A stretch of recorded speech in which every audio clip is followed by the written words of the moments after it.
my son and his wife wrote me a text message on Thanksgiving morning. It said, "Mom, we flew to Europe. Stop bothering us. We'll call you when we're back." I stood there in my dining room, phone in my hand, staring at those words while the smell of a 20-pound turkey I'd woken up at 5 a.m. to cook filled the house. This was supposed to be our year. I'm Antoinette. I'm 70 years old. My husband, Joe, he's 72. And for the first time in what felt like a lifetime, I was going to have my whole family under my roof for Thanksgiving. The good china was out. The silver was polished. I'd even bought that expensive cranberry orange relish Clarence, my youngest, always liked. You see, for the past 3 years, Clarence and his wife, Doris, had been living with us. They'd fallen on hard times, he'd lost his job, and what started as a few months to get back on their feet had turned into, well, 3 years. Their bedroom was just upstairs. I'd spent the last 2 days cleaning the house around them, tiptoeing past their closed door while I baked the pumpkin pies and the pecan. I kept telling Joe, this will be so good for us. A real family Thanksgiving. It will feel like things are back to normal. Joe just grunted from his recliner. Don't get your hopes up, Annie. You know how they are. Oh, stop it, Joe, I'd said, wiping my hands on my apron. It's Thanksgiving. The house was buzzing with that special kind of energy. I was basting the turkey. Joe was watching the football game with the volume just a little too loud, and I kept glancing at the clock. Our other son, Mark, was due any minute. Mark is our oldest. He's the responsible one, has a good job, a wonderful wife, Sarah, and my 2 grandbabies, Lily and Ben.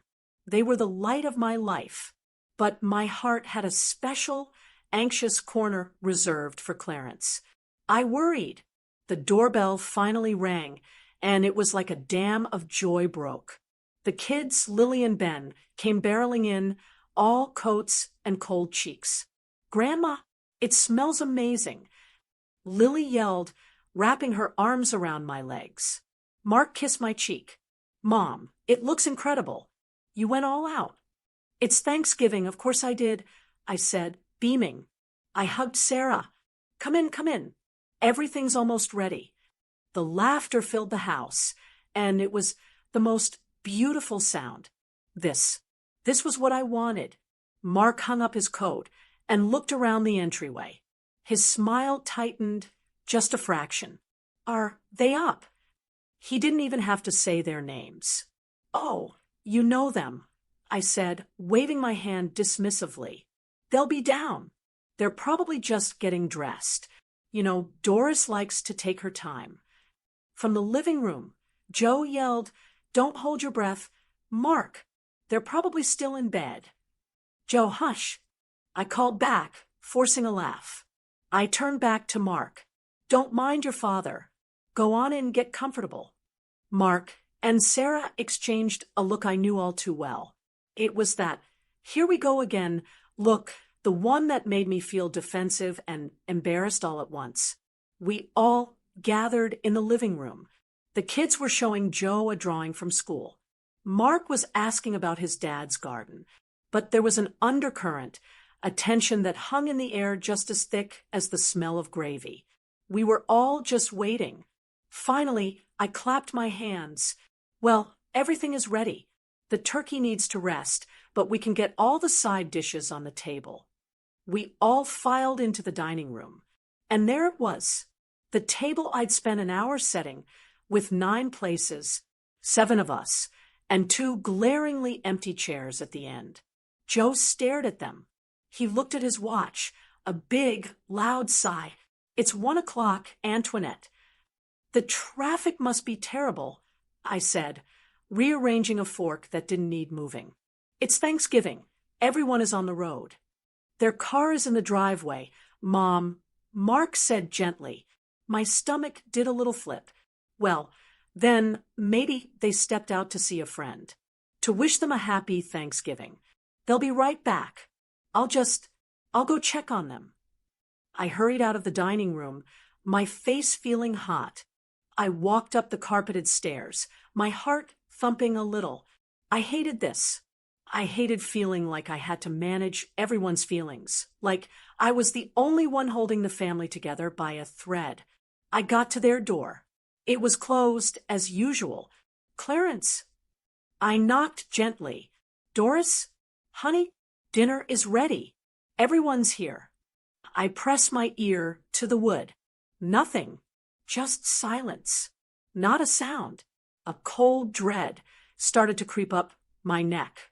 They couldn't still be asleep. It was 1 in the afternoon. Clarence. I knocked again, harder. We're all waiting for you.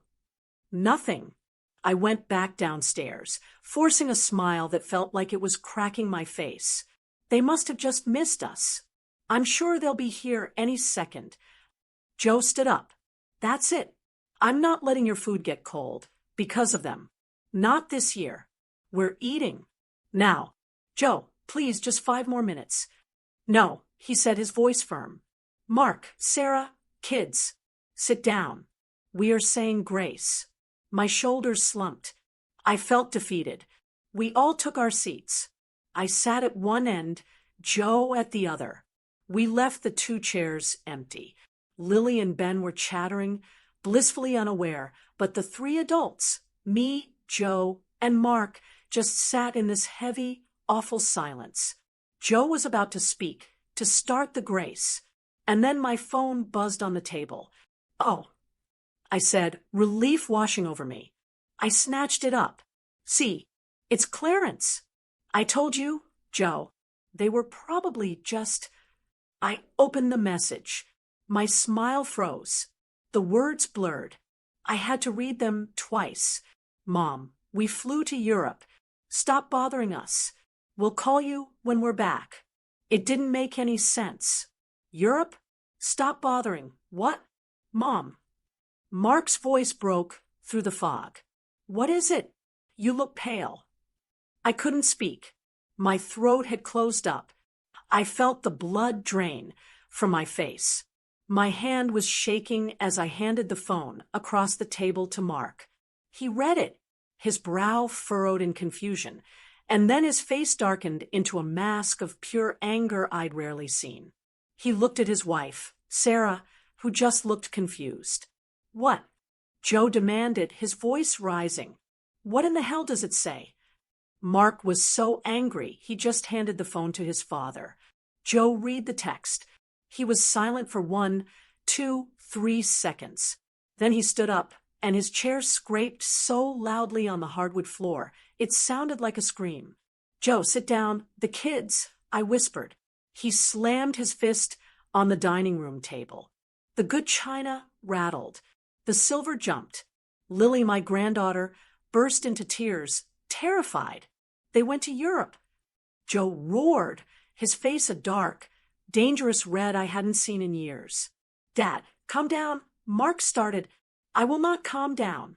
Joe yelled, pointing at me. She's been bothering them, while they live under our roof, eat our food, and don't pay a dime. And they're in Europe. Mark stood up, too. I told you, Mom.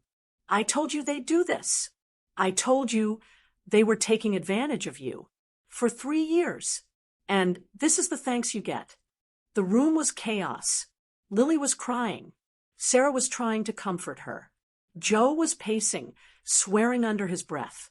Mark was furious, looking at me like I was the biggest fool in the world. And I just sat there, frozen. I looked at the 20-pound turkey, golden and perfect. I looked at the mashed potatoes, the green bean casserole, the sweet potatoes with marshmallows, the 2 pies cooling on the counter. And I looked at the 2 empty chairs.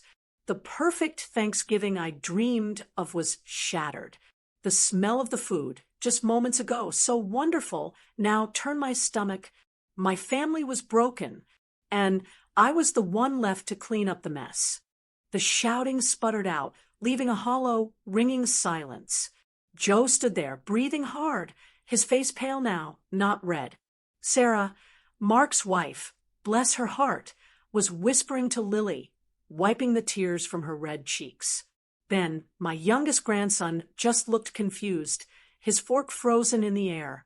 "Well," Mark finally said, his voice tight with an anger he was trying to swallow, "I guess we should eat." It was the single worst meal of my life. I don't remember tasting anything. Every bite of turkey, every spoonful of mashed potatoes felt like chewing on sawdust.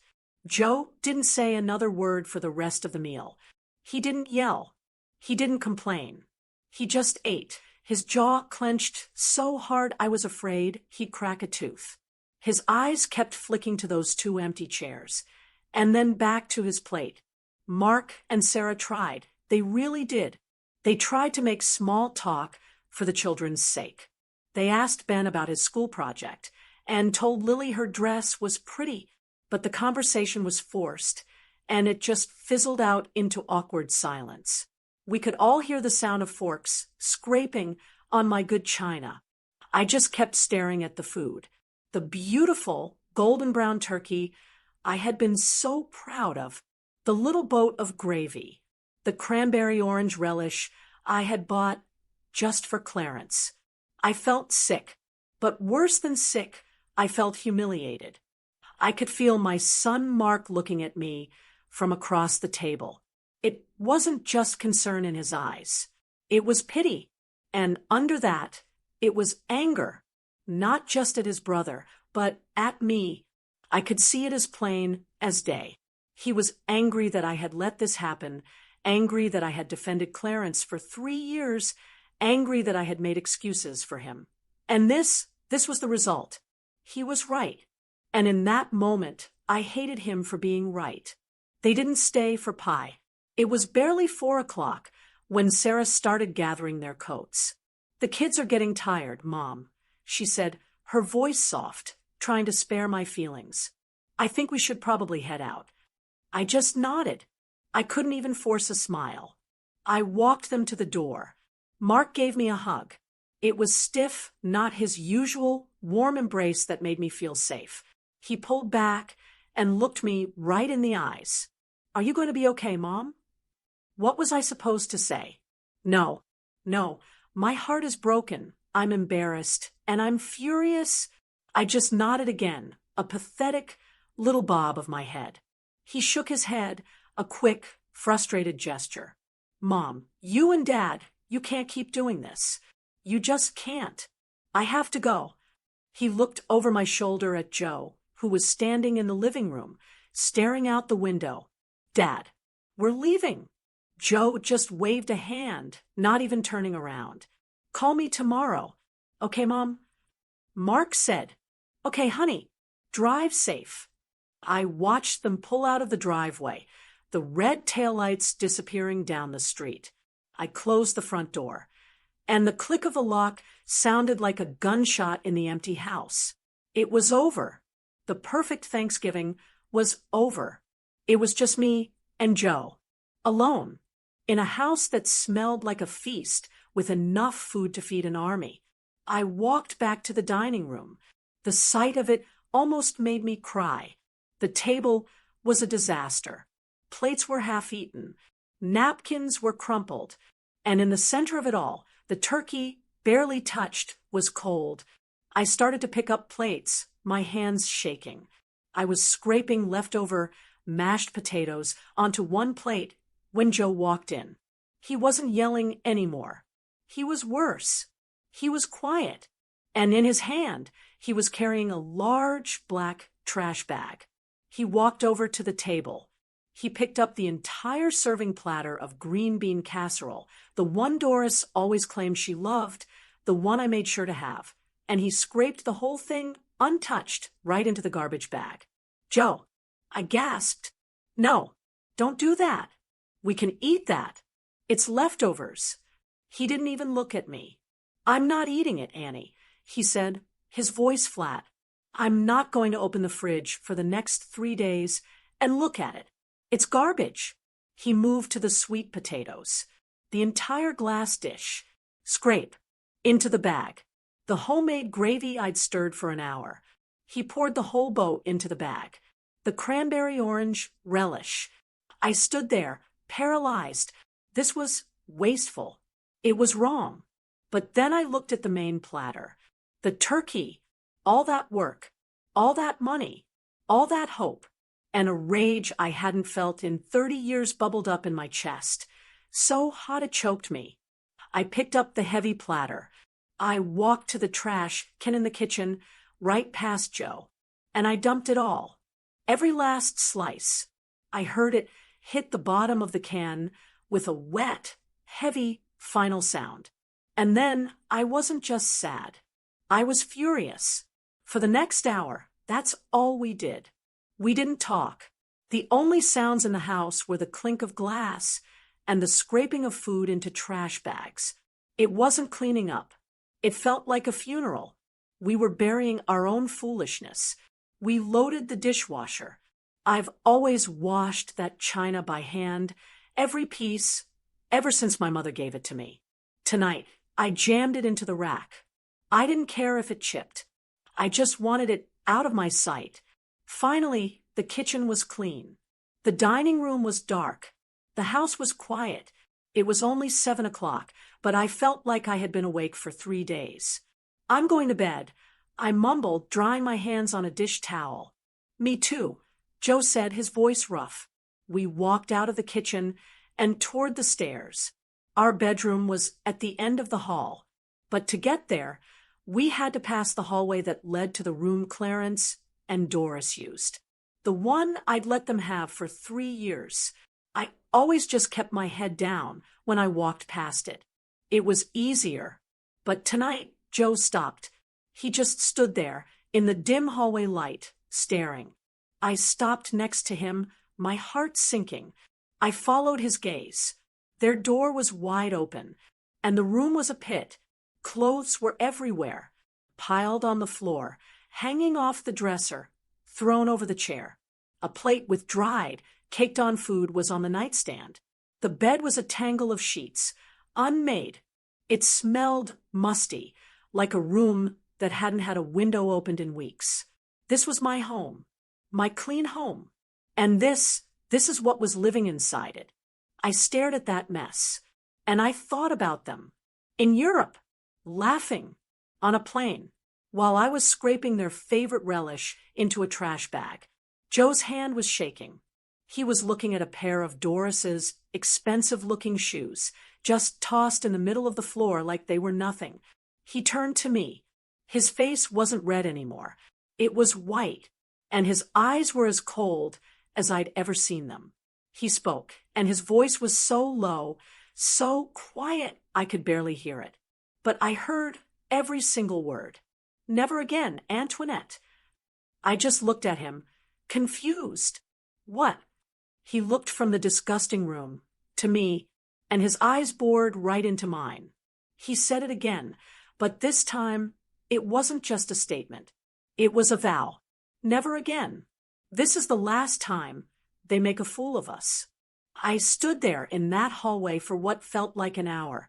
Joe's words, never again, were echoing in my ears, and all I could do was stare into that awful, messy room. Joe had gone into our bedroom. I heard the soft click of the door closing. He didn't say goodnight. He didn't need to. I was left alone, staring at the physical proof of our failure. That room was our failure. It was 3 years of looking the other way, of making excuses, of letting our love for our son blind us to the truth. My mind drifted back, pulled into the past, as if it were a tide. I remembered the phone call 3 years ago. It was just after Christmas. Clarence had been on the line, his voice thick and shaky, like he was trying hard not to cry. "Mom, I got laid off," he'd said. "The whole department. They're downsizing. It's not my fault. I don't know what to do." I'd heard Doris sobbing in the background, a high-pitched, theatrical sound. "We're going to lose our apartment, Mom," he'd whispered into the phone. "We just need a little help. Just a few months. I swear, just a couple of months to get back on our feet, save up a deposit for a new place. A few months. What mother on earth says no to that? He's my son, my child. You spend your whole life fixing their skinned knees and their broken hearts.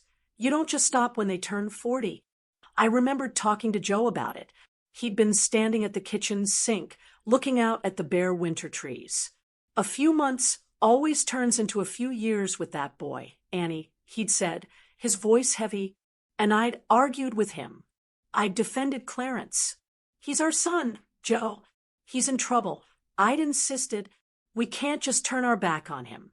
What kind of parents would we be? We have the space. It's just for a little while. I had pushed. I had convinced him. I had made him feel guilty for even hesitating. And in the end, he'd sighed and said, fine, but you handle it, Annie. It's your project. The project moved in that weekend with 3 suitcases and a promise to be out by summer. The first summer came and went. Clarence was looking, but nothing was good enough. The second summer, Doris had decided to go back to school online, so they really needed to save. By the third summer, they just lived here. Their mail came here. Their cars were in our driveway, and we had just stopped asking when they were leaving. It was easier not to. Now, standing in the doorway, the stale air from their room hit me. It was the smell of disrespect. I couldn't go to bed. I couldn't sleep knowing this mess was here. It felt like if I left it, I was agreeing to it.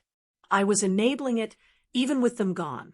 I walked back to the kitchen, grabbed a large black trash bag, and marched back upstairs. I stepped over a pile of shoes and went straight to the nightstand. That plate, that disgusting, crusty plate of old food. I scraped it into the trash bag and carried the plate to the kitchen. My anger, so hot it felt like a fever. I put it in the dishwasher with so much force. I'm surprised it didn't shatter. Then I went back. I was a woman on a mission. I started grabbing things. Fast food wrappers from In-N-Out, empty soda cans, wadded up tissues, magazines I didn't even know they bought. The bag started to get heavy. This wasn't just a day's worth of trash. This was weeks of it. Then I started on the clothes. I grabbed an empty laundry basket from the hall closet. I picked up dirty jeans, t-shirts, socks. I picked up Doris's sweaters, her leggings, all of it tossed on the floor, as if we were their personal hotel maids. I was just stuffing them into the basket, my movements jerky and angry when I remembered Mark, my other son, my responsible son. It was about a year ago. He'd come over on a Saturday to help Joe fix a leaky faucet. Clarence and Doris were out, of course. Mark and I were in the kitchen making coffee. He was leaning against the counter, his arms crossed.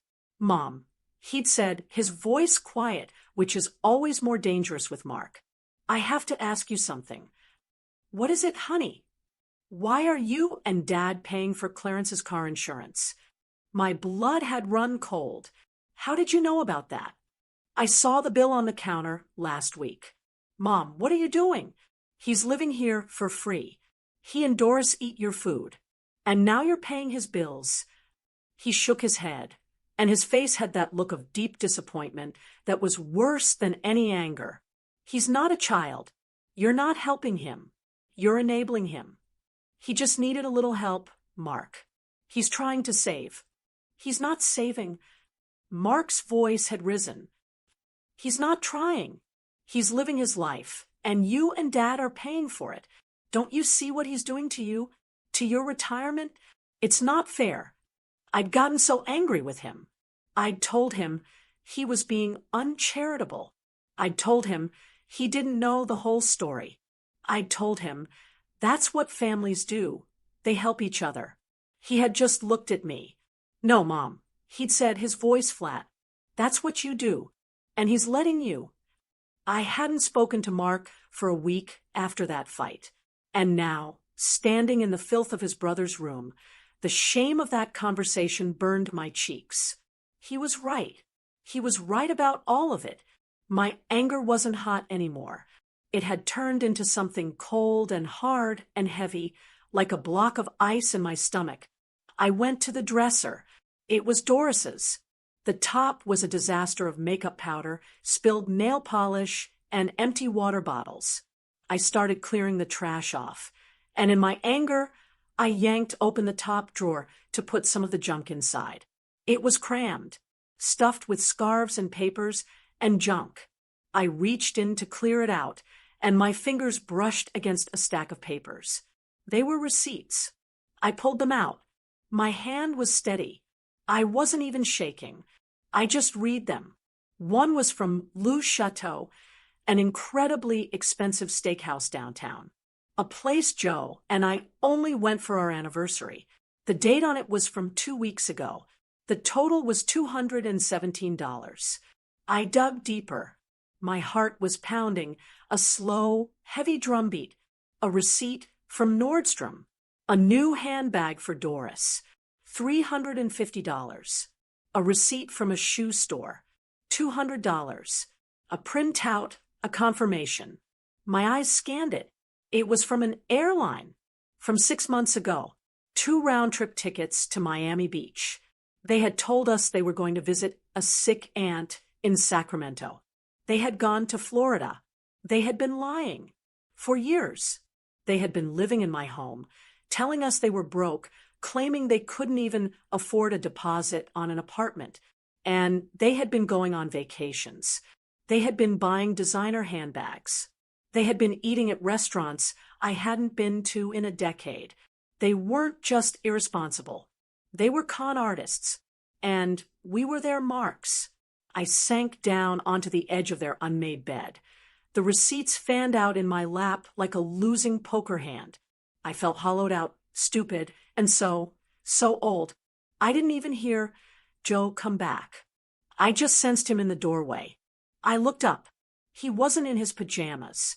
He was fully dressed. He had his shoes on. Couldn't sleep either, he said. His voice was rough. He was holding a piece of paper in his hand. An official-looking envelope. That came in the mail yesterday, he said, holding it out to me. I didn't want to upset you before Thanksgiving. It's from the bank. I took it. It was a past due notice. A final warning. It's for Clarence's car. Joe said, his voice hard as stone. The one we co-signed for. He's 3 months behind on the payments. They're going to repossess it. And then they're going to come after us. Annie, they're going to come after our credit, our savings. I looked from the final notice in my hand to the Miami plane tickets, to the $200 dinner receipt. All the hurt, all the sadness, all the maternal, self-sacrificing love I had felt for my son. It just evaporated. It was gone. It had been burned away, and all that was left was this cold, dark, empty space. I stood up. I walked over to the trash bag I'd filled with their garbage. I dropped the stack of receipts right on top. You're right, Joe, I said. My voice didn't shake. It didn't sound like me at all. This isn't helping him. It's hurting us. And it's over. Joe just nodded. He didn't look sad. He didn't look angry. He just looked done. We weren't enabling him anymore. We were done. I didn't sleep that night. I don't think Joe did either. We just lay there, side by side, stiff as 2 boards, staring at the dark ceiling. The house was too quiet. Every time the furnace kicked on, I jumped. Joe's words, never again, just hung in the air between us, a promise that felt heavy and sharp. When the gray light of morning finally filtered through the blinds, it didn't feel like a new day. It just felt like the day after, the day we had to face what was next. I got up and went to the kitchen to make coffee, just like I do every other day. The routine felt stupid. I was measuring out the grounds, my hands moving on their own, but my mind was a million miles away. I was in Europe. I was at the bank, looking at my son's car payment. I was in that filthy bedroom upstairs. Joe came in, already dressed. He just poured himself a mug of coffee and sat down at the table, staring out the window at the empty street. We didn't talk. What was there to say? We had said it all, and none of it had worked. I was staring into my own cold mug, when the doorbell rang. It was just after 9. My heart leaped into my throat. Could it be them? Did they forget something? Did they change their minds? I opened the door. It was Mark. My shoulders sagged in relief, and then tensed up all over again. He wasn't smiling. He looked like he hadn't slept either. His eyes were red-rimmed. "Mom," he said, his voice flat. He didn't hug me. He walked right past me into the kitchen. He saw Joe sitting at the table and just nodded. "Dad." He didn't take off his coat. He sat down at the kitchen table, right across from Joe. I sat down too. The three of us just sat there in this awful, heavy triangle of silence. Finally, Mark broke it. He wasn't there to comfort us. He wasn't there to say, "I'm so sorry." He was there for an answer. "So," he said, looking from me to Joe, "what are you going to do?" I flinched like he'd slapped me. I had no answer. "Mark, honey, we don't know. We're still in shock." "No, you're not," he said. He wasn't being cruel, just honest. "You're not shocked. You're just finally at the end. You have to be. You can't let them come back here. Mom. You know that, right?" I looked down at my hands. I couldn't look him in the eye. "He's right, Annie," Joe said, his voice like gravel. "It's over. I mean it this time." Mark leaned forward, putting his hands on the table. "This isn't about Thanksgiving, Mom. This isn't just about a missed dinner. This is about 3 years. This is about them stealing from you." My head snapped up. "Mark, he wouldn't steal from us." "What do you call it?" Mark asked, his voice rising. "What do you call living in someone's house for free, eating their food, using their electricity, and lying to their face about going on vacation to Miami? What do you call co-signing for a car and not making the payments? He's stealing your savings. He's stealing your retirement. He is stealing your peace." He looked at his father. "Dad told me about the car payment notice last night. He called me after we left. You were going to let that happen? You were just going to pay it and not tell me?" Joe just stared at his coffee. "I didn't want to worry you. Worry me." Mark laughed, a short, bitter sound. "I'm past worried. I'm furious. For you, you can't be their doormat anymore. It's not just about you two. It's not fair to our whole family. It's not fair that my kids have to come over here and see you treated like this. It's not fair that I have to watch my brother destroy the 2 people I love most. It has to stop. Today." His words landed in the room and just sat there. He was right. He had said the thing we were too afraid to admit. It wasn't just enabling anymore. It was stealing. Joe got up from the table. He didn't say a word. He walked into his little office nook off the living room. I heard the scrape of the old metal filing cabinet drawer. He came back a minute later. He was holding 2 things. One was a thick, folded manila envelope. The other was a stack of bank statements, held together with a rubber band. He dropped the envelope on the kitchen table. It landed with a heavy thud. "This," he said, tapping the paper, "is the deed to our house.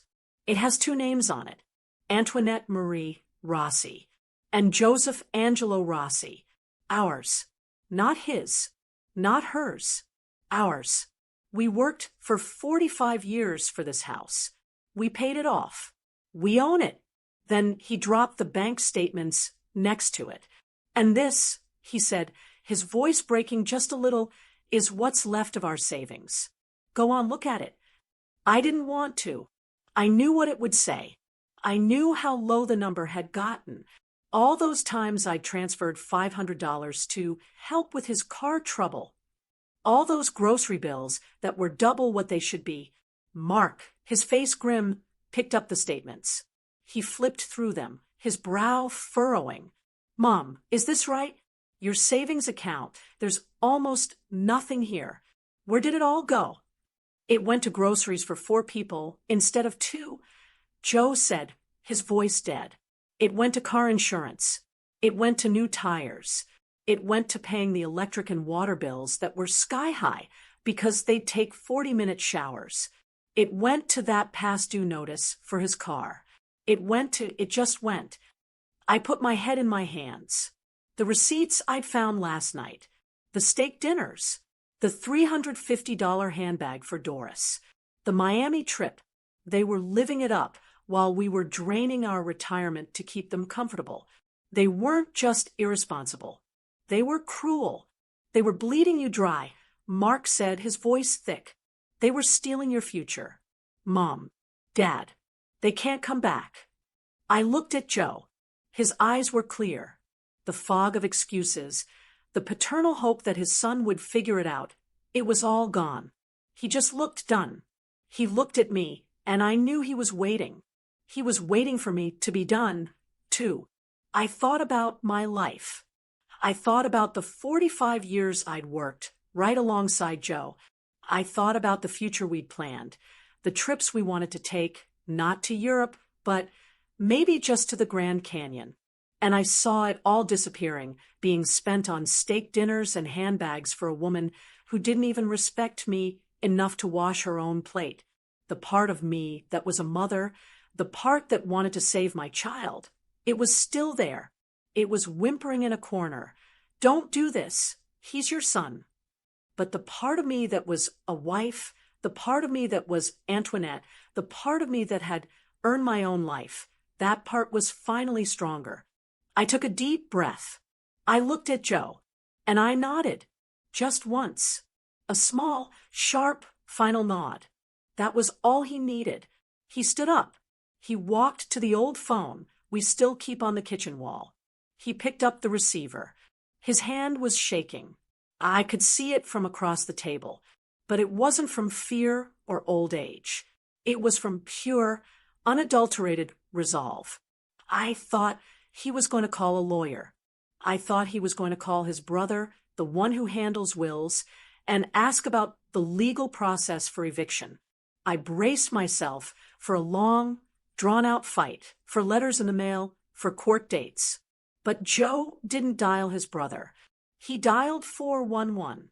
He waited a second. Then he started dialing a new number. He spoke into the receiver, and his voice was the firmest I'd heard it in years. Yes, hello. I need a locksmith. Right now. I'm at 124 Willow Creek Drive. I need every single lock on my house changed. The front door, the back door, and the side door into the garage. All of them. He paused, listening. Yes, today, as soon as you can possibly get here. My hand flew to my mouth. A locksmith. Not a letter. Not a warning. A locksmith. My heart was pounding so hard I thought it would break a rib. This was fast. This was real. Joe hung up the phone. He turned to look at us. His face was pale, but his eyes were steady. They said they can be here in an hour. An hour. In 1 hour, my son and his wife would be locked out of our home. My stomach turned to water. Joe, I whispered, the word barely coming out. Is this the right thing? It's so final. Joe walked over to me. He put his hands on my shoulders. His grip was firm. He looked me right in the eye, and his voice didn't waver. Antoinette, we're not just changing the locks on the house. We're changing the locks on our lives. That hour was the longest of my life. I sat at the kitchen table, my hands clenched so tight my knuckles were white. Joe stood at the front window, perfectly still, just watching the street. Mark had called and said he was on his way, that he'd be there to help. Help with what? I didn't even know what we were doing. My heart was pounding, a sick, heavy thud against my ribs. Then, a white van pulled up to the curb. It just said, a one locksmith on the side in plain red letters. It looked so normal, so ordinary. Joe met the man on the porch. I heard their voices, low and muffled. A young man with a metal toolbox walked past the window and up to the front door. And then I heard it, the high, whining sound of a drill. It cut through the morning, quiet like a scream. It was the sound of something breaking, of something being changed forever. It was so final. Bzzzzzzzzzzzzz. They were drilling out the lock. The lock I'd used my key in 10,000 times. The lock my children had run in and out of their whole lives. And just like that, I couldn't breathe. The room started to spin. My chest tightened until it felt like a metal band was crushing my lungs. I shot up from the table, my chair scraping loudly on the floor. "I'm going to be sick," I gasped. I ran to the kitchen sink, gripping the cold porcelain, convinced I was going to throw up the coffee I'd barely sipped. "Joe!" I cried out. My voice was a thin, panicked wail. "Joe, stop. Please. Tell him to stop." Joe was in the kitchen in 2 seconds. He grabbed my shoulders. "Annie, what is it? What's wrong? We can't do this." I sobbed, the tears I'd been holding back, finally breaking free. I was hysterical. "We can't. That's our son. That's my baby. Joe, you don't understand. Where will he go? We're throwing him out on the street. It's the week after Thanksgiving. It's cold. What if something happens to him? What kind of people are we? This is cruel. It's evil. We can't do this to him."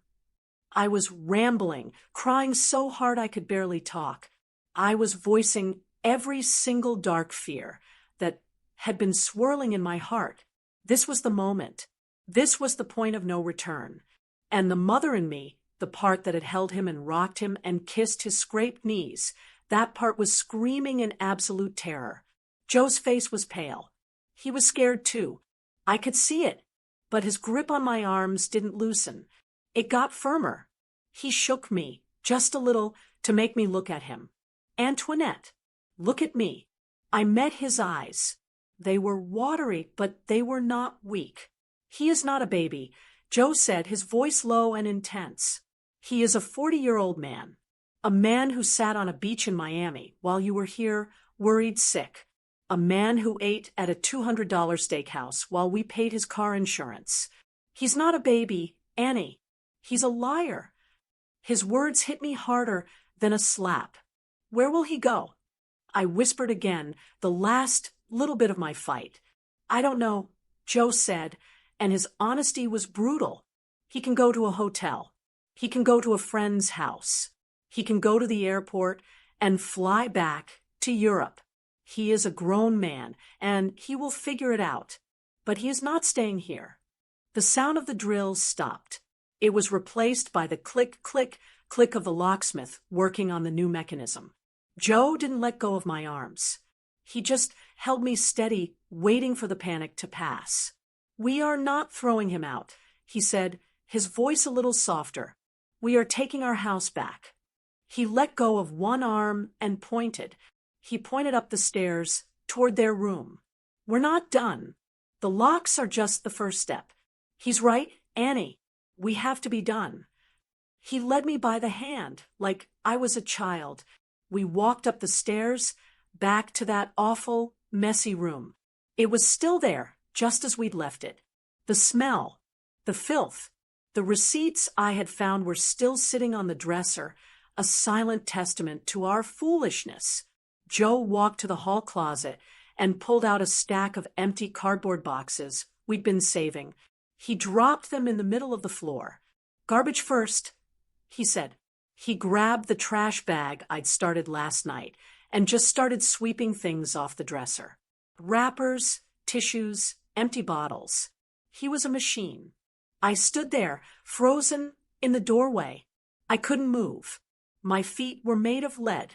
"Antoinette," Joe said, not looking at me. "Now, or we never will." I took a breath. I walked over to the closet. It was packed. Clothes were crushed in, hanging off hangers piled on the floor. I reached in and pulled out a sweater. It was a blue cashmere blend. I bought it for Clarence for his birthday 2 years ago. My hand was shaking. I could still remember how happy he'd looked when he opened it. I dropped it into a box. Then I pulled out another, and another. I was like a robot. I just pulled and dropped. I didn't let myself think. Don't think, just pack. Joe was at the dresser, pulling open drawers, dumping the contents into a box. Underwear, socks, t-shirts. He didn't fold. He didn't care. Don't fold, Annie, he said, seeing me hesitate over one of Doris's blouses. Just pack. We're not his maids. Not anymore. I opened a nightstand drawer. It was full of junk, and I saw it, tucked in the back. A half-empty bottle of expensive whiskey, the kind Joe only got at Christmas. And next to it, a stack of lottery tickets. They'd been telling us they were broke, and they were spending money on whiskey and lottery tickets. The last little bit of my mother's guilt just snapped. It turned into a cold, hard anger. I grabbed the bottle, grabbed the tickets, and threw them into the trash bag. We worked in silence. The only sound was the rustle of clothes, the scrape of boxes, and the click, click, click of the locksmith downstairs. We were halfway through the closet when the doorbell rang. I jumped, my heart in my throat. Joe and I just looked at each other. They're back. The locksmith yelled up the stairs. Mr. Rossi, someone's at the door. Joe wiped his hands on his pants. It's okay, he yelled back. It's my other son. Let him in. A moment later, Mark's footsteps were on the stairs. He appeared in the doorway, and he wasn't empty-handed. He was carrying a roll of packing tape and a stack of flattened cardboard boxes. He looked at the room. He saw the half-filled boxes. He saw me and Joe, standing there, surrounded by the mess. He saw our faces. He didn't say, "Are you okay?"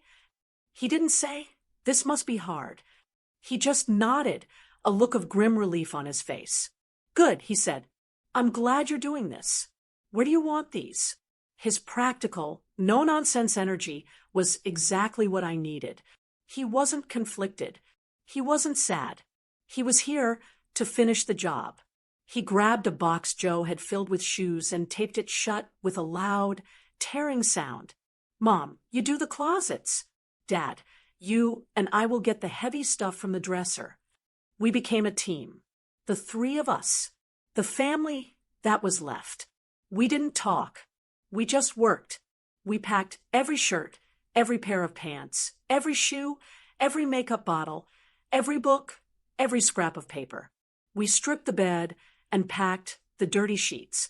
We took the pictures off the wall, pictures of them, and packed them too. In less than an hour, the room was empty. It was just a bare room with furniture. Mark started carrying the boxes downstairs.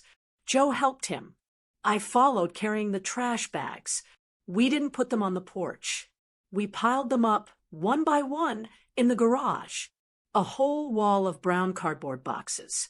A wall that represented 3 years of our lives. When we were done, Mark came back upstairs with the vacuum cleaner. I went to the kitchen and got a spray bottle of lemon polish and a handful of rags. We cleaned. We vacuumed the rug. I scrubbed the nightstands. I wiped down the dresser. We opened the window for the first time in months, and the cold November air rushed in, clearing out the stale, musty smell. When we were finished, it was just a room. A clean, empty guest room. It was beautiful. The locksmith was waiting for us at the bottom of the stairs. "All set, Mr. Rossi," he said. He held out his hand. In his palm were 2 small, shiny, new keys. Joe took them. He paid the man. Mark walked him to the door. Joe and I just stood there in the entryway. The house was so quiet. Joe looked at the 2 keys in his hand. He held one out to me. I took it. It was cold. It felt heavy in my palm. This was it. The house was ours. My son could no longer walk in. I had locked him out. I looked at that key, and I have to be honest. I didn't feel relief. Not yet. My heart was pounding. I felt terrified. I felt so guilty I thought my knees would buckle. I had just locked out my own child. But I looked up. I looked down my hallway. I saw the clean carpet. I could smell the lemon polish from upstairs. I heard the quiet ticking of the clock in the living room. For the first time in 3 years, I was standing in my own home. And I was in control. The 2 weeks after we changed the locks were the strangest of my life. The house was clean. It was ours. The room upstairs, the one that had been their pigsty for 3 years, was now just a room. I had vacuumed it again. I had washed the curtains. I had put a vase with some silk flowers on the dresser. It was a guest room again, but it felt haunted. Every single night, I would jolt awake at 2 in the morning, my heart pounding, convinced I'd heard a car door. Every time a car slowed down on our street, I'd freeze, my stomach dropping. I was terrified. I had locked my son out of my home. The guilt was a physical thing. It sat on my chest, making it hard to breathe. Joe was different. He was quiet, but it was a new kind of quiet. It wasn't the angry, simmering silence from before.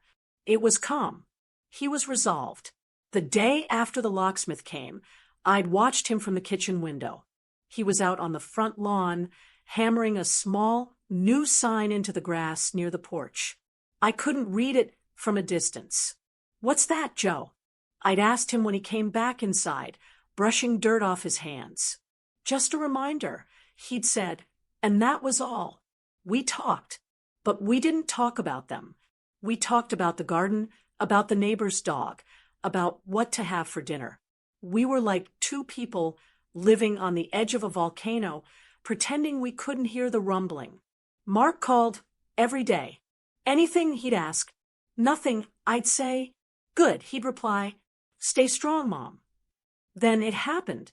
It was a Tuesday, just after lunch. 2 weeks and 3 days after Thanksgiving. I was in the kitchen, wiping down the counters. Joe was in the living room, reading the newspaper. It was a perfectly normal, quiet, tense afternoon. A car door slammed. It wasn't a sound I recognized. It was a taxi. I froze, the dishcloth in my hand. I heard the thump of a trunk closing. I heard laughter. I looked at Joe. He had lowered his newspaper. His eyes met mine. He didn't move. He just waited. Then I heard them. Loud, happy voices coming up the walkway. "I'm telling you, that flight attendant was looking at you." Doris's high-pitched laugh cut through the air. "Oh, stop it," Clarence's voice, cheerful and relaxed. She was just being nice. "God, I need a shower and a real bed. I am exhausted." They were laughing. They sounded like they'd just come back from a wonderful vacation. They sounded tan. My blood ran ice cold. I felt dizzy. This was it. Joe slowly folded his newspaper. He placed it carefully on the end table. He stood up. He walked to the front hall. I followed him, my legs feeling like they were made of wet cement. We heard the jingle of keys, then the scrape of a key being pushed into the new lock. We heard it jiggle. Once. Twice. What the hell? It was Clarence. The laughter was gone. My key stuck. "You're doing it wrong. Let me—" Doris snapped. Another jiggle. A more aggressive one. "What is wrong with this lock? Did you bend your key?" "No, I didn't." "Mom. Dad." Clarence yelled. "Open the door. Something's wrong with the lock." Silence. Then the doorbell rang. Once, twice, 3 times, one right after the other. Ding dong, ding dong, ding dong. Joe put his hand on my back. "Together, Annie," he whispered. He put his hand on the doorknob. He took one last deep breath, and he opened the door. We stood there, shoulder to shoulder. Joe and I, we didn't step back. We filled the doorway. They were standing on the porch, surrounded by luggage. They were both tan. Clarence was wearing a ridiculous T-shirt with a picture of a canal on it. Doris had a new, expensive-looking straw handbag. They were staring at us, their faces a perfect picture of annoyance. Doris spoke first. Of course she did. She put her hands on her hips, her sunglasses perched on her head. What did you do to the lock? She demanded. Not, hello, not how are you? Get out of the way. We're tired, and I need to use the bathroom. She actually tried to push past me. Joe didn't raise his voice. He just stood there, solid as a rock, and didn't budge. His voice was calm. It was firm. It was the coldest I had ever heard it.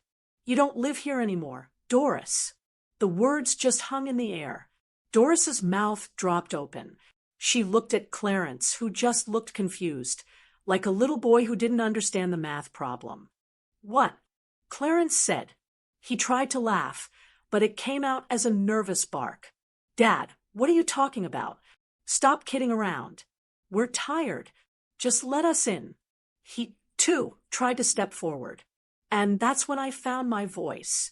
It came out shaking, but it was loud. I could hear it, as if it was coming from someone else. We got your text, Clarence. His face froze. The fake smile vanished. He knew exactly what I was talking about. We got your text, I repeated, and my voice got stronger with every word. Stop bothering us.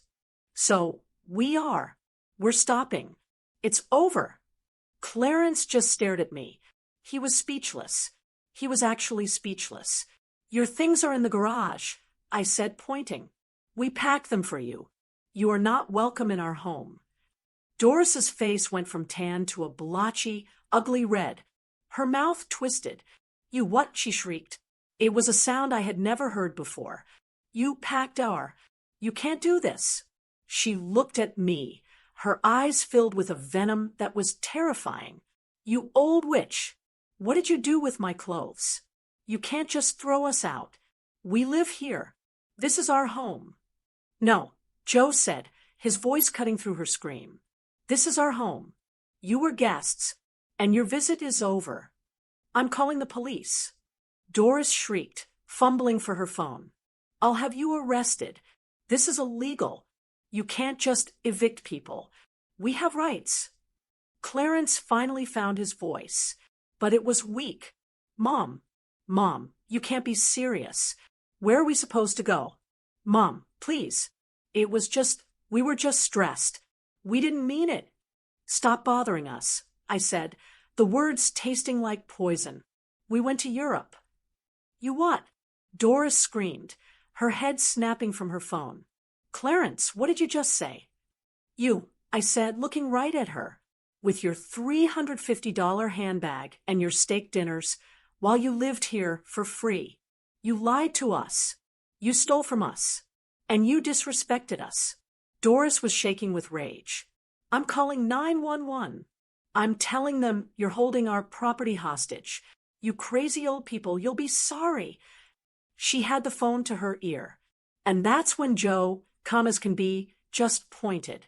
He pointed to the small black and white sign he had hammered into the lawn. It was right next to the walkway. From the porch, we could all read it clearly. No trespassing. Private property. Go ahead and call them, Doris, Joe said, his voice flat. Tell them you're trespassing. Tell them you're on private property and you've been asked to leave. This is our house. The deed is in our name. Your belongings are in the garage. Take them and get off our property. Doris's face was, I don't even have a word for it. It was a mask of pure, unfiltered hatred. She looked at Clarence. Are you just going to stand there? He's kicking us out. Clarence looked at me, his eyes wide. He looked broken. Mom, he whispered. It was the voice he used when he was 5 and had fallen off his bike. Mommy, please. That one word. Mommy. It almost did me in.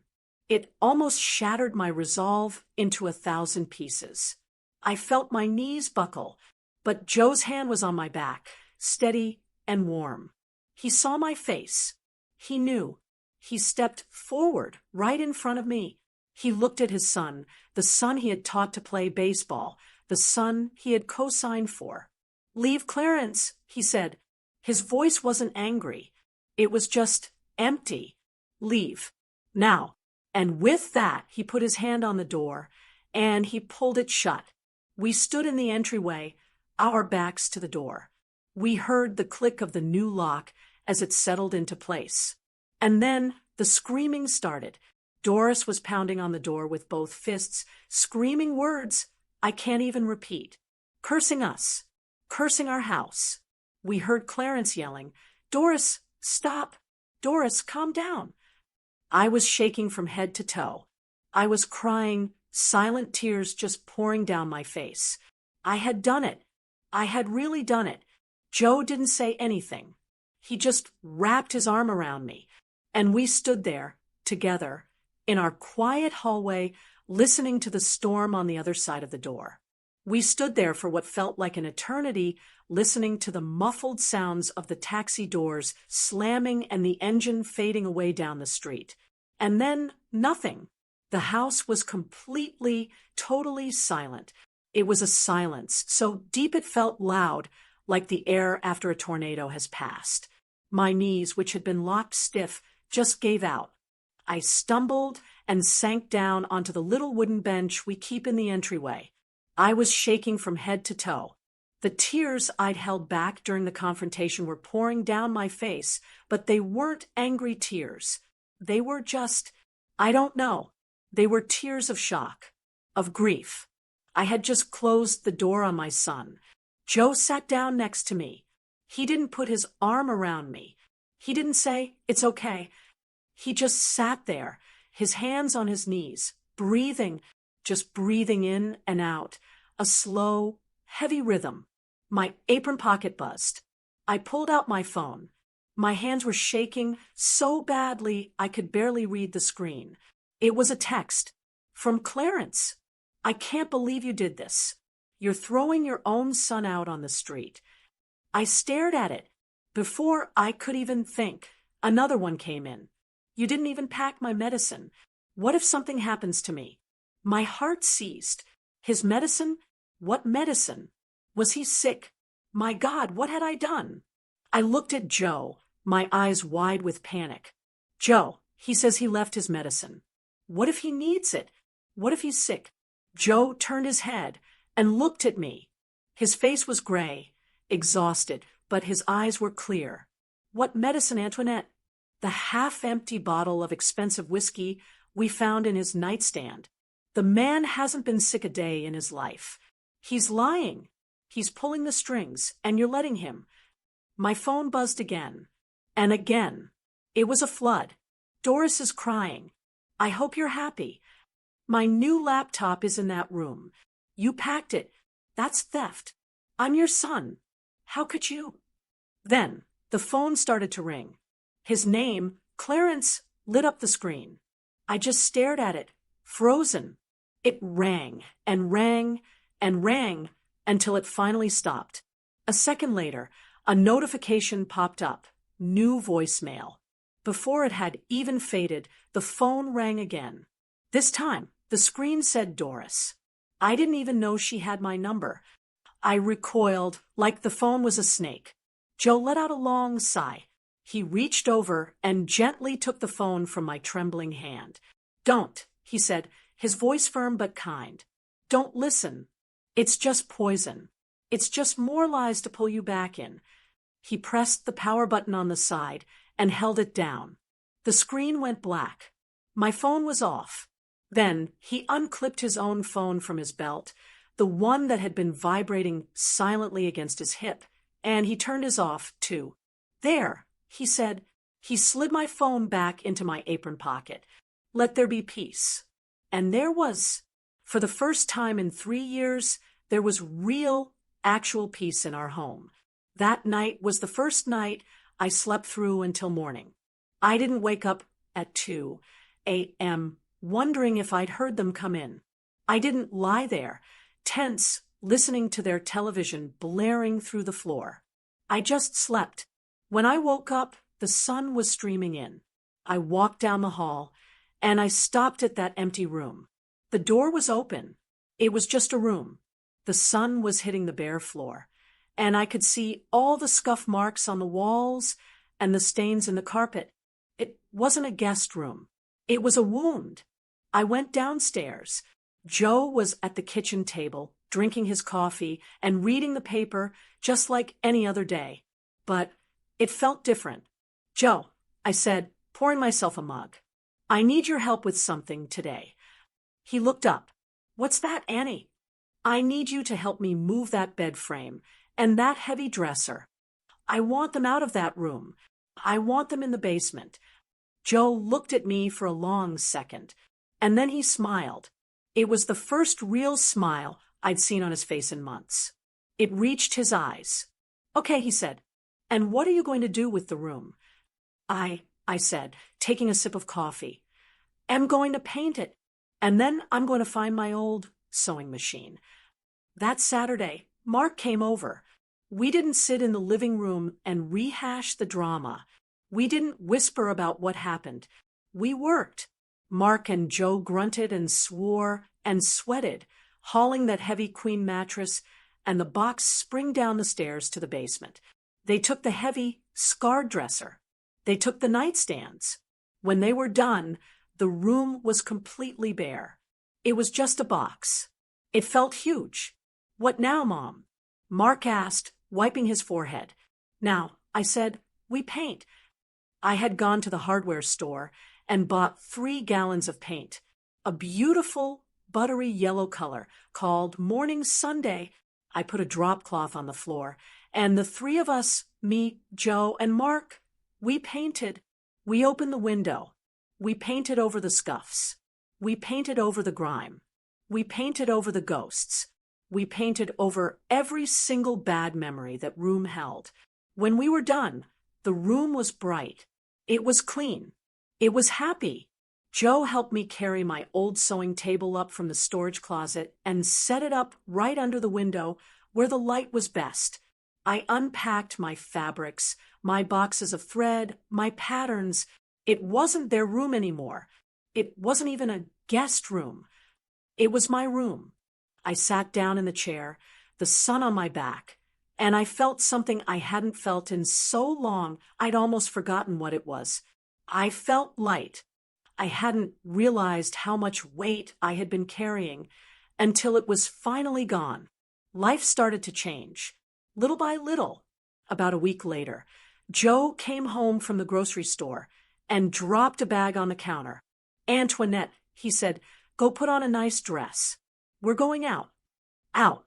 It's a Wednesday night. Where are we going? He had that little twinkle in his eye I hadn't seen since before he retired. We're going to Le Chateau, he said, naming the expensive steakhouse from Clarence's receipt. I was stunned. Joe, we can't afford that. That place is for celebrations. Then we're celebrating, he said. I'm tired of other people eating our steak. We're going to go have a proper meal. Just you and me.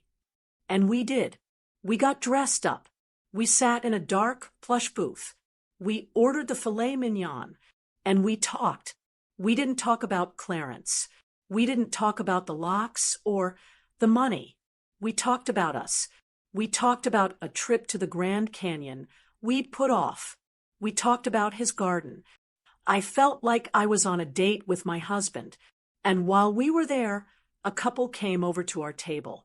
Bill and Ellen from our old bowling league. Antoinette. Joe Rossi. My goodness. Ellen cried, giving me a hug. We thought you'd fallen off the face of the earth. We never see you at the alley anymore. We don't see you at cards. I felt a flush of shame. She was right. We had stopped going. We were always too busy, or too tired, or the real reason we were too broke and too embarrassed by the situation at home to face our friends. It's just been a lot, Ellen, I said lamely. Well, no more, Bill said, clapping Joe on the back. We're playing Pinochle at our house this Friday, 7 o'clock, and you're not allowed to say no. Joe looked at me, and he was grinning. We'll be there, he said. We went. We played cards. We laughed until my sides hurt. I'd forgotten what it felt like to just laugh. We had let our world shrink down to the 4 walls of our house and the problems of our son. And now It was finally opening back up. The last piece of the puzzle was Mark. He and Sarah and the kids came over for dinner that Sunday. I just made a big pot of spaghetti. The entire time, I was braced for the old tension, the walking on eggshells, the what if Clarence calls feeling in the pit of my stomach. But it never came. The kids ran upstairs to see my new sewing room. "Grandma, it's so bright." Lily yelled. Mark stood in the kitchen with me, watching me stir the sauce. He was just relaxed.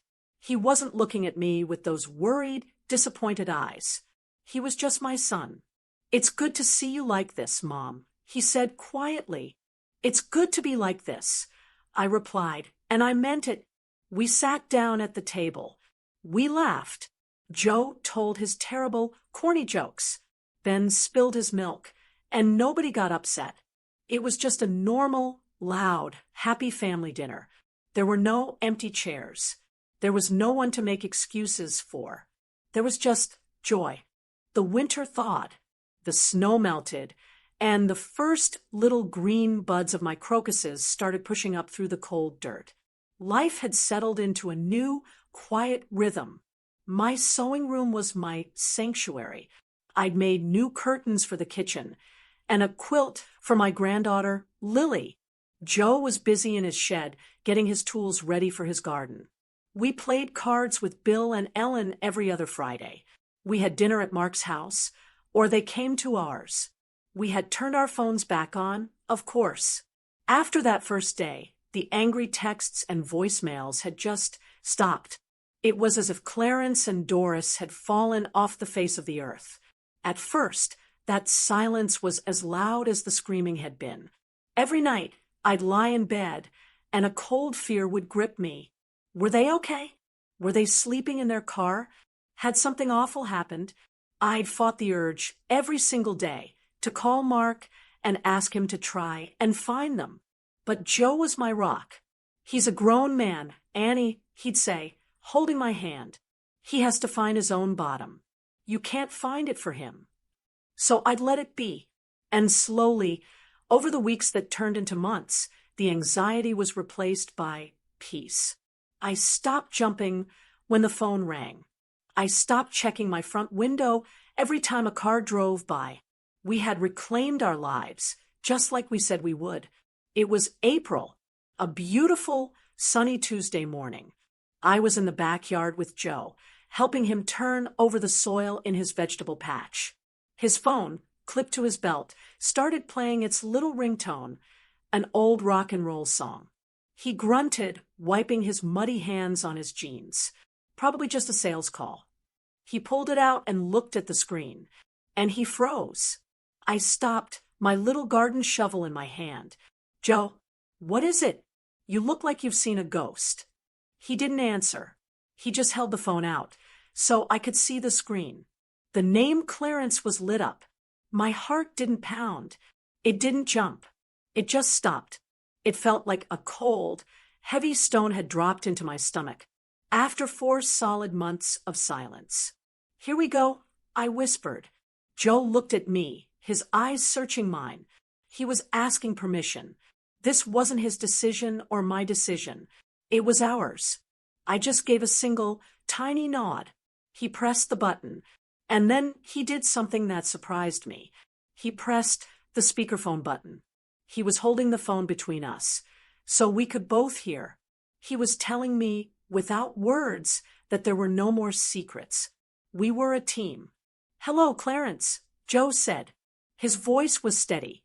There was a pause. Then a voice that was so small. It was my son's voice, but all the bluster, all the anger, all the entitlement was gone. He sounded tired. "Dad," he said, like he was surprised he'd actually picked up. "I'm here, Clarence," Joe said. "Your mother's here, too." Another pause. I heard him take a shaky breath. "Hi, Mom."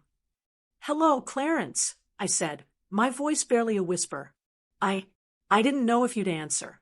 He said, "What do you want, son?" Joe asked. It wasn't unkind. It was just direct. I messed up, Dad." He stammered. "I messed up, Dad. I know that. I've been, I've been going to therapy. I've been talking to someone. And Doris, she's in counseling too. I looked at Joe. My eyebrows shot up. This was not what I expected. We're staying with friends. On their couch. He continued, the words tumbling out. And I need to. Can we please just talk? Not on the phone. In person. I need to apologize. I held my breath. I could see the conflict in Joe's face.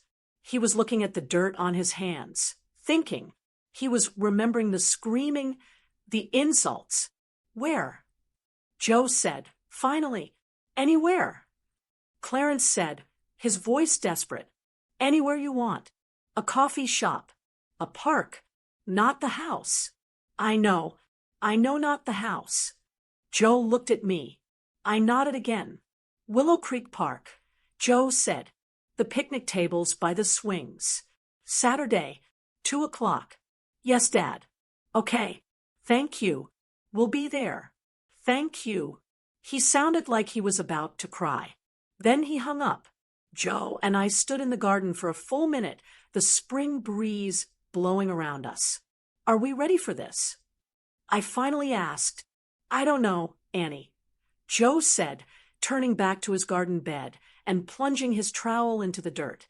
But we can't hide from it forever. We have to see. The next few days were a nervous fog. What were we going to say? What did he want? Was this another trick? We told Mark. He was skeptical. Just be careful, Mom. Remember how good it's been. Don't go backward. Saturday came. It was a beautiful, clear day. Too beautiful for what I was feeling. I changed my clothes 3 times before Joe told me to just put on my jeans, that this wasn't a social call. We drove to the park. We got there early, at 10 till 2. We sat on one of the green wooden picnic benches, not talking, just watching a few families push their children on the swings. At 2 o'clock on the dot, I saw them. They were walking across the grass from the parking lot, and my heart just ached. If I had expected them to look angry or defiant, I was wrong. They looked broken. Clarence was thin. He'd lost a lot of weight.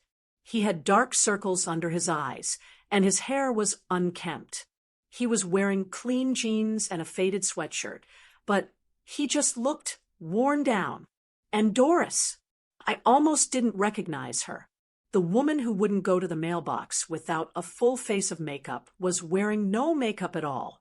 Her hair was pulled back in a simple ponytail. She wasn't wearing any jewelry. She just looked tired, exhausted right down to her bones. They stopped a few feet in front of our bench. They didn't try to hug us. They didn't even try to sit down. They just stood there, awkwardly like strangers. Hi, Mom. Hi, Dad, Clarence said, his voice rough. Hello, Clarence. Doris. Joe said, his voice level. He didn't smile. Clarence looked at his hands. He was twisting them together. I don't really know where to start. How about Thanksgiving? Joe said, his voice flat. Clarence flinched, like he'd been hit.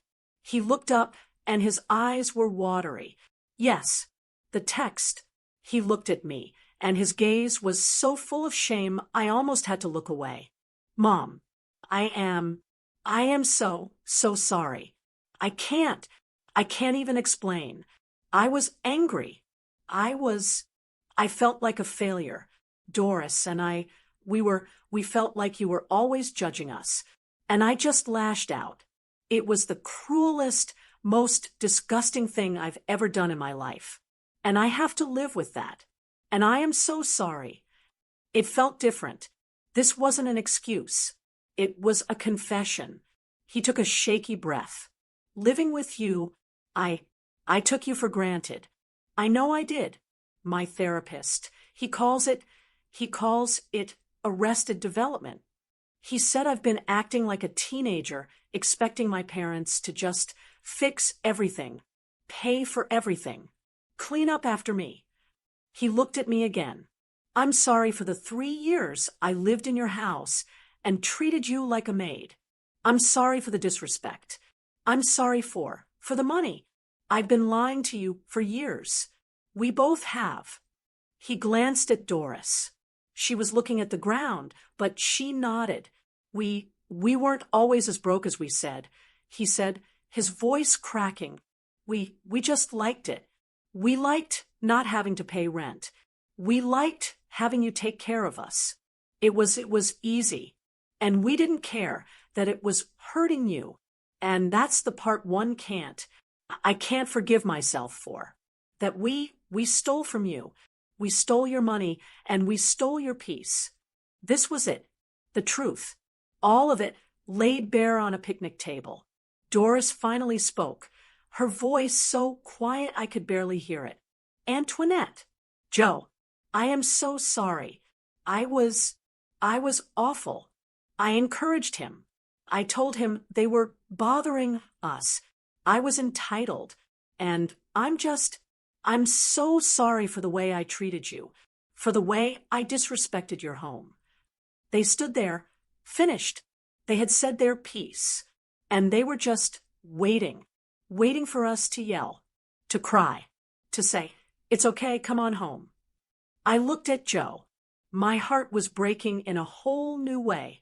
I was so proud of my son for finally telling the truth, and I was so angry for all the years he hadn't. Joe stood up from the bench. He was still Joe, still my husband. He was taller than his son, and he looked strong. He looked at Clarence. "We hear you, son," he said, his voice quiet, "and we forgive you."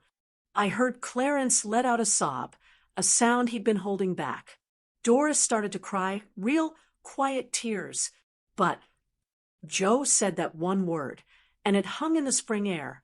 But he repeated, "You have to understand, and you have to believe me when I say this. The old way is over. It is gone. We are never, ever going back to it." Clarence nodded, wiping his face. "I know, Dad. I don't want to. I have an interview on Monday at a warehouse. It's not much, but it's a job. Doris is applying at the diner." "Good," Joe said. "That's good. That's your life. You have to handle it now." Joe looked him right in the eye, and his voice was the kindest, firmest thing I had ever heard. "We love you, Clarence. I will always, always love you. You are my son." He paused. "But we will never be your safety net again. We will be your parents. You can come to us for advice. You can call us on the phone. You can come to our house for Sunday dinner when you are invited. But you cannot come to us for money. You cannot come to us for a co-signature. And you can never come to us for a place to live. That part of our life, it's over. Do you understand me?" It was the most honest, painful, and loving speech I had ever heard. Clarence just nodded, the tears still rolling down his face. "I understand, Dad," he whispered. "I do. I get it. I finally get it." He looked at me. "Mom." I stood up. My legs were shaking. I walked over to my son, my tall, broken, 40-year-old son, and I put my arms around him. It was awkward. He was stiff, but I hugged him. "I love you, Clarence," I whispered into his sweatshirt. "Now, go get your life together." He held on to me for just a second, a desperate, tight hug. Then he let go. He and Doris turned. They didn't ask for money. They didn't ask for a ride. They just turned and walked away, back across the park, back to whatever life they were trying to build. I stood there, watching them go, my face wet. I turned to Joe. Was that okay, Joe?" He put his arm around my shoulders and pulled me close. "It was Annie," he said, his voice thick. It was the first honest conversation we've had with him in 20 years. It's funny how silence can change. The silence in our house for those first few weeks after the confrontation was heavy, sharp, and fragile. We were always waiting for the other shoe to drop. But as winter melted into spring, and spring warmed into early summer, the silence changed. It became peaceful. It was just the sound of a home resting. Joe's garden was exploding. He was out there every morning, happier than I'd seen him in a decade, tying up his tomato plants. My sewing room, my little yellow sanctuary, was my haven. I'd sit in there for hours, the window open, listening to the birds, the hum of my machine my only companion. We kept in touch with Clarence. After that day in the park, the dynamic had completely shifted. He would call, maybe once every couple of weeks. He'd call Joe, not me. He'd keep it short. "Hey, Dad, just checking in. I got that warehouse job." "Hey, Dad, Doris, and I found a small apartment. It's over on the east side, but it's ours." They never asked for anything. Not for money, not for furniture, not even for the boxes we still had in our garage. "We'll get them when we're settled, Dad." Clarence had said, "We don't want to bother you." It was Joe who, after a long, quiet dinner one night in June, looked at me and said, "Annie, I think we should invite them for Sunday dinner." My heart did a familiar little flip. "Them? Here. It's been months," he said, folding his napkin. "If this new beginning is real, it has to begin. And I want Bill and Ellen to be here. I want Mark and his family to be here. I want our life to be here, and they can either be a part of it or not." He was right. We couldn't live in fear forever. So here we were. It was a Sunday afternoon. My house smelled like pot roast and rosemary. I was pulling my good, but not the best, plates out of the cabinet, and my hands were shaking. I was so nervous. "It's just dinner, Annie," Joe said, coming up behind me. "Is it though, Joe?" I whispered, "Is it just dinner?" He kissed the top of my head. "Yes, it is. And it's our dinner in our house. That's all that matters." Our friends, Bill and Ellen, arrived first. They came in loud and laughing, Bill holding a six-pack of beer for Joe. Just having them there, filling the living room with their easy, normal chatter, settled my nerves. They were our anchors. Then Mark, Sarah, and the kids arrived. The grandkids, Lily and Ben, tore through the house to show Bill their new light-up sneakers. The house was full. It was loud. It was happy. This was our new normal. This was the life we had reclaimed. And then, at exactly 4 o'clock, the doorbell rang. The laughter in the living room didn't stop, but it faltered. Mark looked up, his face tense. Joe put his hand on my back. "I've got it," he said. We walked to the door together. I opened it. There they were, Clarence and Doris. My first thought was, they looked normal. They just looked like two middle-aged people. Clarence was wearing a clean, collared shirt. Doris had on a simple blue dress. They weren't tan anymore. They weren't wearing flashy new clothes. They just looked average and tired, and they weren't empty-handed. Clarence was holding a bottle of red wine. Doris was holding a white bakery box. "Hi, Mom." "Hi, Dad," Clarence said, his voice quiet. He looked nervous. "Thank you for having us." "Come on in," Joe said, his voice level. He stepped aside. They walked into our entryway. This was the spot where, just a few months ago, they had stood screaming. Today, they stood there, hands clasped, looking small. "We brought a pie from that bakery. You like Antoinette," Doris said softly, holding out the box. "It's apple crumb." "Why, thank you, Doris," I said, taking it from her. "That's very thoughtful." Then came the hard part. Joe led them into the living room. It was full of people. "Everyone," Joe said, his voice clear. "You all know Mark and his family. But I'd like you to meet our good friends, Bill and Ellen. Bill, Ellen, this is our son Clarence and his wife Doris." I held my breath. Bill, bless his heart, stood up and held out his hand. "Clarence, good to meet you. Joe talks about his tomatoes all the time. I hope you're not here to talk about gardening, too." Clarence actually gave a small, nervous laugh. He shook his hand. "Nice to meet you, sir." Doris smiled at Ellen. It's a pleasure to meet you. It was normal. It was just unbelievably, beautifully normal. Then Clarence saw Mark. Mark was standing by the fireplace, holding his son's hand. He didn't move. He was just watching his brother. Clarence took a breath. He walked over to him. "Hey, Mark. Hey, Sarah." "Clarence," Mark said, his voice flat. But he was civil. "Ben, Lily, you guys are getting so big," Clarence said. He didn't try to hug them. He just acknowledged them. How's school, Mark?" "It's good," Mark said, his eyes still wary. "Ben made the honor roll." "That's great," Clarence said. "That's really great." It was awkward. It was stiff. But it wasn't a fight. It was a start. Dinner was quiet, but a good quiet. Joe and Bill talked about baseball. Ellen and I talked about my new sewing projects. Mark and Sarah talked about their summer plans. And Clarence and Doris, they listened. They asked Bill about his job.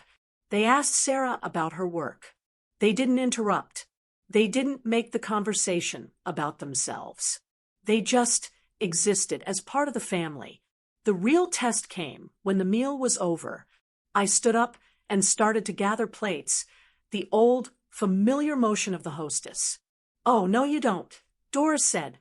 She stood up at the same time. She wasn't loud. She wasn't dramatic. She just started picking up plates. "Antoinette, you cooked all day. Please sit down. Just tell me where these go." I was so stunned. I just pointed. In the kitchen, just by the sink." "I'll help," Clarence said, grabbing the empty glasses. The two of them, without being asked, without any fanfare, started clearing the table. Mark and Sarah just stared. Joe caught my eye from across the table. He didn't smile. He just nodded. That same, slow, steady nod. The rest of the evening was easy. We had coffee. We ate the apple crumb pie they'd brought. It was delicious. It got dark. Bill and Ellen were the first to leave, giving us big hugs. "Great night, folks. See you Friday." Mark and his family left next. "Love you, Mom." "Love you, Dad," he said, and he gave me a real, strong hug. He even clapped Clarence on the shoulder on his way out. "Good to see you, man." Finally, it was just Clarence and Doris putting on their jackets by the door. "Mom, Dad," Clarence said, his hands in his pockets. "Thank you. For dinner. It was really nice." "We're glad you could come," Joe said, standing by my side. "And thank you for the pie, Doris," I added. "It was lovely." "You're welcome," she said, giving me a small, shy smile. "Good night." They walked out. They didn't ask for leftovers. They didn't ask for money. They just left. We watched from the door as they got into their car, an older, used sedan I didn't recognize, and drove away. I closed the door. The house was quiet again. Joe and I walked out to the front porch and sat on the swing. It was a warm night. The crickets were starting their song. We just sat for a long time. "Well," Joe finally said, putting his arm around my shoulder. "They seemed okay." I leaned my head on his shoulder. It felt so strong, so steady. "They did, didn't they?"